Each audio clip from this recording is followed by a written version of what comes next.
Welcome to week 2 of my contest prep for the men's physique contest I am doing on October 1st. Now, this week I do feel a little bit weaker, a little bit smaller, and this is completely expected. When you first do the first week of deficit, the first week of actual cutting, generally I lose probably about 5 to 7 pounds in that first week, because that first week is when you're going to lose all that water and all that glycogen that you did have and you were storing with a higher calorie. Now, I weighed in, I think, 211 pounds last week. I weighed 207 pounds this week. So not as huge as a drop as I usually do, but that's because my sodium is a little high, so I'm retaining a bit of water. But now, after this first week, you can expect to have a smaller amount of loss every week. Maybe next week you'll lose 2, maybe 3 pounds as you lose the rest of your water. And then from that point on, you should be looking to lose 1 pound a week, no more. Now, what am I going to do with my calories this week? Well, since this week went well, I lost the initial weight that I was trying to lose. I'm going to stick at the same calories. So for me, that is 3,100 calories. And I'll read you the macros out. That's 350 grams of carbs, 232 grams of protein, and 85 grams of fat. Yes, I did write that on my hand so that I didn't forget. So if you're following along, this is what you should do. If you lost your initial 3 to 4 or 5 pounds, then you should stick at the same calories. If for some reason you didn't lose any weight at all this first week, you should drop your calories another 100 to 200 calories. But if you did the initial drop like I did, 3 to 5 pounds, then stick with this calorie count 1 more week, and then you can really evaluate on whether this is helping you lose fat or not, or if you should adjust to a lower calorie count. Now, does the cardio change?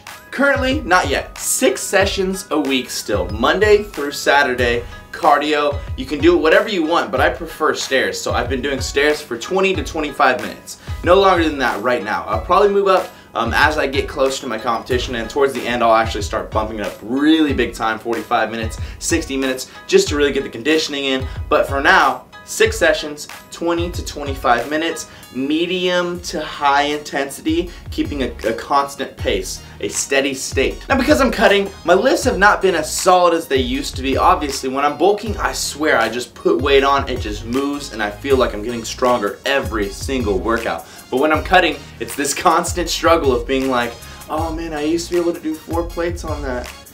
Now I have to do 3 1/4. Like it's very much so a mind game, and you have to be stronger than your physical body is being. You have to tell yourself, oh man, it hurts twice as much because I have half as many calories, but I gotta keep pushing as hard as I can. I have to push until my heart stops freaking beating.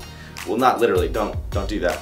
So basically, what I'm saying is that my lifts have gone down a little bit. My strength, as always, initially drops just a little bit, and then I try to preserve where it drops to. I try to stay at that, and I try to stay at that, the weights that I'm using at that point for as long as possible, and I really try to stave off the strength loss, because the strength loss is really the killer when it comes to cuts. You're trying to retain as much strength and as much mass as possible. So my workouts are still really intense. I'm still doing lots of high intensity workouts with 30 to 45, maybe 60-second rest periods, and I'm also doing a couple of strength days where I'm just really putting a lot of weight on the bar or whatever I'm moving, and then giving myself, 1.5 minutes, 2 minutes of rest. And if you're wondering what kind of lifting style you should change to, or what you should do about lifting while you're cutting, you should do the same thing that you're doing when you're bulking, if it felt good, if it felt like the most optimal thing for you to do. Now, the most optimal thing for me to do is low high-low, So for me, I'm sticking with low high-low, doing the exact same thing that I was doing when I'm bulking, because that's what works for me. But if a traditional works for you, then do a traditional. If a full body does well for you, then do a full body. How do I feel? How does this cut make me actually feel?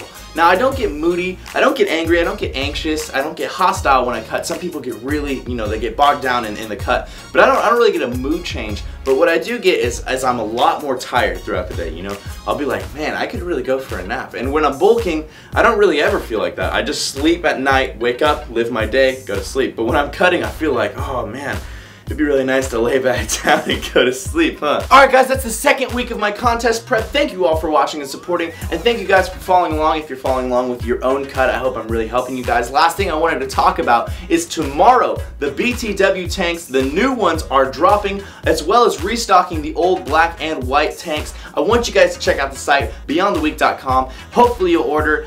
International shipping is opening tomorrow, $7 flat fee, which is like a quarter or a third of what the actual price to ship ship anywhere in the world is. So I'm saving you guys a lot of money. Also, domestic orders, free shipping. I love the support you guys show me, and I love seeing you guys in BTW tanks. I'm gonna throw a free bracelet in every single order that comes in on Monday, so make sure you get your order placed on Monday. Alright guys, thanks for checking out the video. Team Beyond the Week, lift heavy or die, MIRIN.